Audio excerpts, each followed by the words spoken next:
Breathwork changed my life. Now I'll help you change yours. In 2013, my world was turned upside down when my partner was murdered. I was thrown into grief, a place I never expected to be. The last decade plus has been a journey of healing, learning what works and what doesn't. Also how to rebuild from the darkest of places. I founded VIDYA Breathwork, a method designed to make healing simple and accessible. And now I train facilitators to share this transformative practice globally. Welcome to The Dark Side with Verity, the podcast where we get real about transformation, growth, and stepping into your strength. Let's dive in. Welcome back to another episode of The Dark Side with Verity. Thank you for joining me. This is always such a journey, and I'm loving that you're all on it with me. I honestly, truly appreciate all your feedback, your comments. Whether you're laughing at me or with me, I still appreciate it. Let's drop in with our breath. Close your eyes, get comfy, settle in. Take a big inhale and just let it go.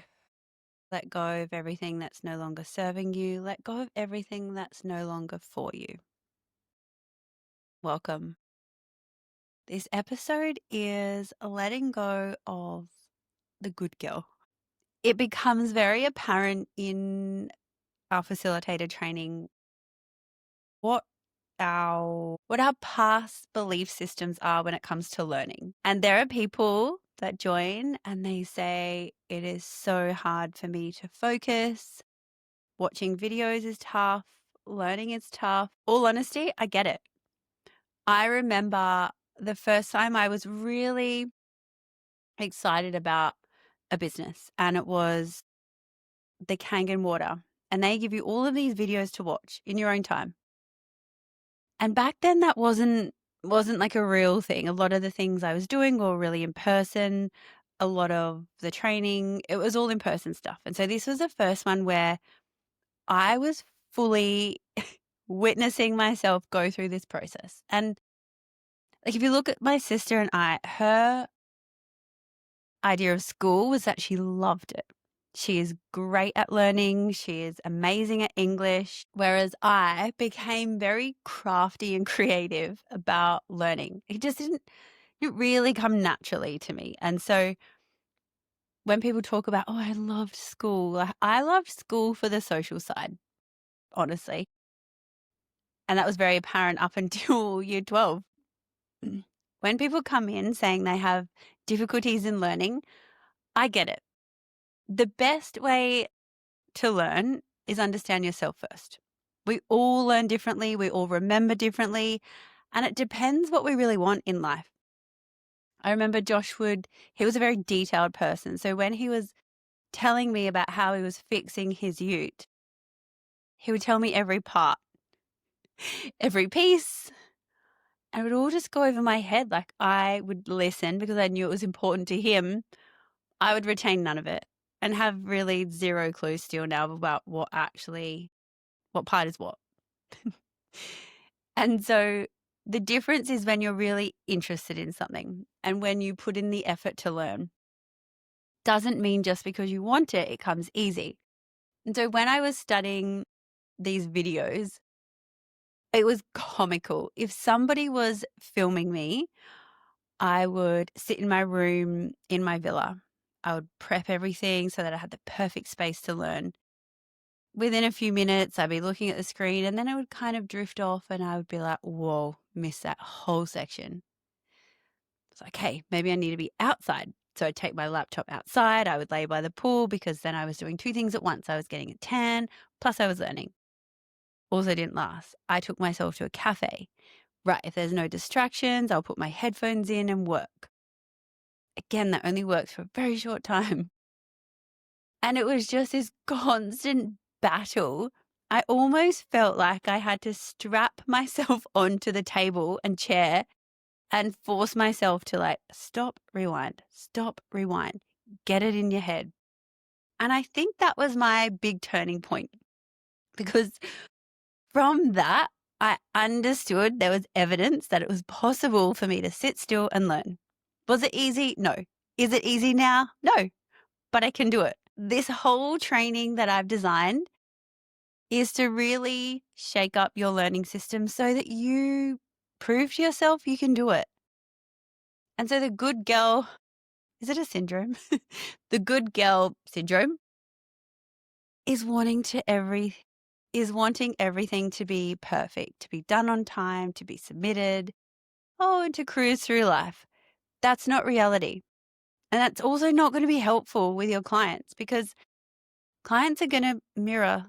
We're all human. We all have the same patterns. So if you avoid something, your client is probably going to do the same.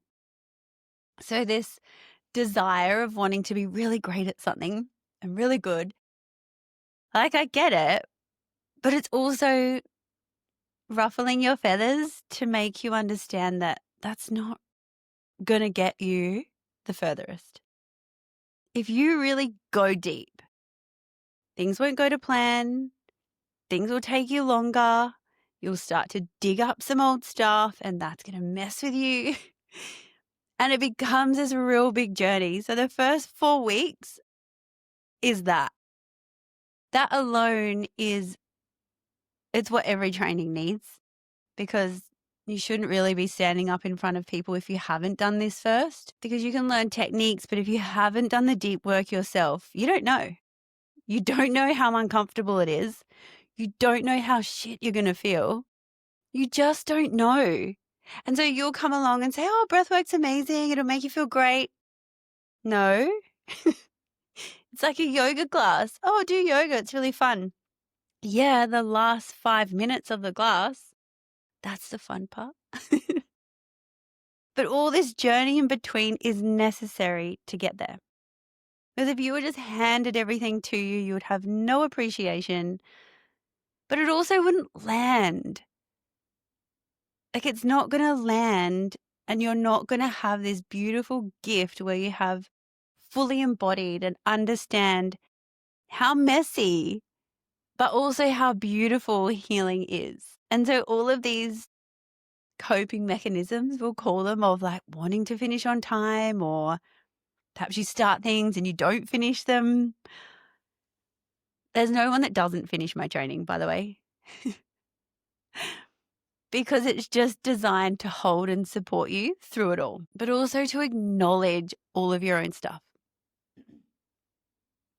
Because nothing is bad. There's no good or bad. It's just how you operate in your current systems. I would say mine previously, like through school, would be, oh, I'm very excited. Like, let me start this project. And then maybe it would dwindle off because it got boring, and fun is one of my highest values. When I say fun, it's not like partying fun. It's just things that keep me interested and intrigued. And I'm very curious. So I love understanding what happens in my body. I love understanding why clients show up the way they do, or how we develop these wild coping mechanisms that we think will work for us. And so maybe you need to watch the videos 10 times. Maybe you need to watch them 1. Maybe you need to watch and teach straight away. That's me. I need to watch, learn, and teach. Then it gets stuck in here. And then it just becomes muscle memory because I do it over and over and over again. But I know my learning style now, and I want everybody to understand their own.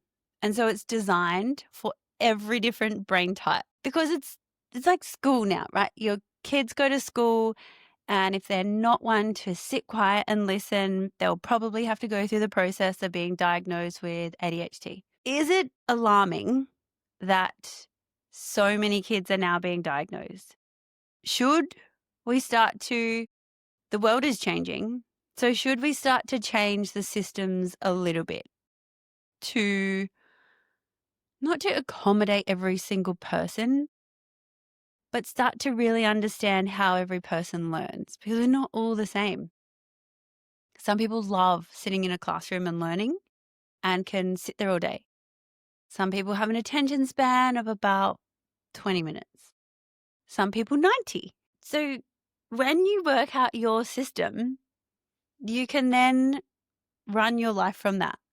Because if you put me in an office job and I have to sit there from 9 till 5, very little work is probably going to get done. Whereas if I get to design my days, and today is like a full day of podcast recording, I'm in the mood, I'm in the zone, it's going to get done. But if someone told me, on Saturday, 10 a.m., you need to record this. I would do it because I'm good at hard things and good at getting things done. Would it be the best? Probably not. Would the messages land as hard as I would want them to? Probably not. So there's times and places where we just have to get shit done. But when you understand yourself, it's so much more fun. Because in those scenarios, I can then prep myself to make sure I'm ready. Because if it's on at 10, I'll right, 90 minutes is my sweet spot for focus. I can do a breath session prior. I can have a cacao. I can be like on. But I got to be prepared. And so when you have these old systems that perhaps worked for you in school, they may not continue working for you, or they may. Like, I'm not saying anything is right or wrong here. It's just that you get to understand you. So if your good girl, what do I call it? Good girl syndrome is running your show, it's probably really fucking exhausting by now, because that was cool in school because you really only had to do school projects. But now, if you're a mum, if you've got to work, if you're starting your own business, if you're a partner, if you've got all these other commitments, that's really exhausting. You can't be amazing at everything all at once all the time. I mean, hats off if you can, great. But you would be operating at such a level that if anything slipped, like, how are you going to cope in those scenarios? Are you just going to crumble? Are you going to burn out? And I see so many, I say women, but men too, burning out because they probably don't understand how they operate. They maybe have an idea and maybe they joke about it all the time. But is that really serving them moving forward? Probably not. Can it be better just by incorporating a daily breath practice? Yeah. Like, I know I just say this like it's so simple, but it really is. Your body needs to know safety. You need to have practices that are going to serve you. So if any of your friends or family or even you resonate with this, you'll probably start to see that they've got patterns. And this is where we need to pattern interrupt.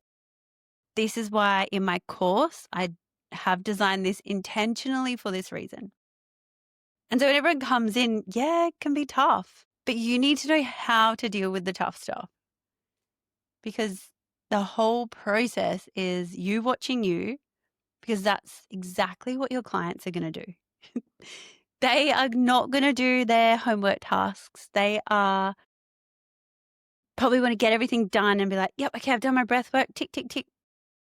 Like, what has been embodied though? Like, people have to feel. There's no way over it or under it. It's through.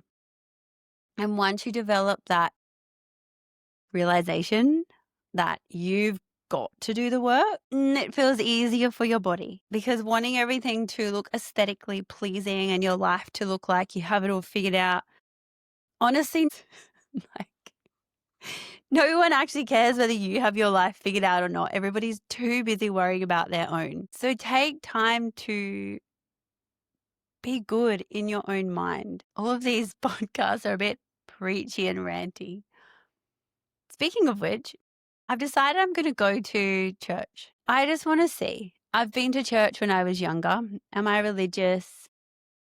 I would like to say I have studied a lot of religions and different belief systems. And again, like, don't really like being told what to believe or do. So I've sort of developed my own belief that works for me. And like, put in my mum's words, it is, I like to believe that someone's up there looking after my nan, my pa, Josh, and they're all having a beer together. I just like to believe that it makes me feel better. I like to believe that our souls chose each other for this amount of time, and we all agreed to that at the start, no matter how horrible it feels later on. It was all pre-planned, and at some point we were okay with it. And then I like to believe different aspects of different religions. So in yoga, they have the yamas and niyamas, and they're like kind of like the 10 commandments of respecting people's time, no violence. And then we all like every religion has some aspect that I love. I think moving forward, what it is, why I'm so curious, is that it's nice to believe in something bigger than yourself. My belief, I guess I call it the universe, love, higher self. But I think also with church, there's community. And I could be completely wrong. I may absolutely hate it. As I'm saying this, I reminds me of when I first did ballet. I remember being in class and I just thought, oh, this is horrible. I would have been maybe 3 or 4 and I ran out. I ran out of the class and tried to run home. Like I lived in a small town, so probably wouldn't have been far, but obviously the teacher stopped me. But I just remember thinking, oh, this is horrible. And then I have been to church with my nan and we went to Sunday school when I was younger and had the bread and the wine. Like I vaguely remember it, not much. But I think with the way that the world is going, maybe people are just looking for more community. I mean, it's why I created Vidya, so that we have a community and we can all jump in, any belief, whatever. But a space where you can just show up and be you. So I guess I'm curious what draws people. Is it because it feels nicer to believe in something bigger than yourself? Or you put your faith in something else rather than yourself? Or there's community where you can just show up and be you? Can you be you? Or do you have to be aligned with the beliefs? Or is it about a ritual, like the commitment? Because I'm very committed to my rituals, yoga, breath work, journaling, all of those, exercise. So I guess I'm like everything curious and I never want to judge before I try. So I'll share about my experience because maybe people just need something to go to feel like they're a part of something. And like that makes sense to me. It's why I created my facilitator training so that I had more trainers teaching breathwork alongside me. Like that's my reasoning so that they can help more people. And then same with my app. Like I have so many apps on my phone, but none where I could connect with a community and chat. None that I show up live with people and breathe. So I just create what I want, like I want in life or out of life. Maybe church is the same. What a wild tangent. We started with this like good girl syndrome and ended up at church. Have the best day. Try something new. Try on a new belief system or a new ritual and share with me because I'll take you on my journey. So I always want to be part of your journey too. Ciao. That's a wrap for this episode of The Dark Side with Verity. I trust it's given you clarity, sparked awareness, and allowed you to breathe a little deeper, plus a little takeaway to integrate into your life. If this has resonated, I'd love you to leave a 5-star review, of course. More importantly, I would love you to share this with someone who's on their journey and needs a little bit of assistance. Come hang out with me over at Instagram at Verity Jo Coonan or The Dark Side with Verity, or start to explore VIDYA Breathwork at verityjocoonan.co. Until next time, breathe deep, trust the process, and keep expanding. Much love.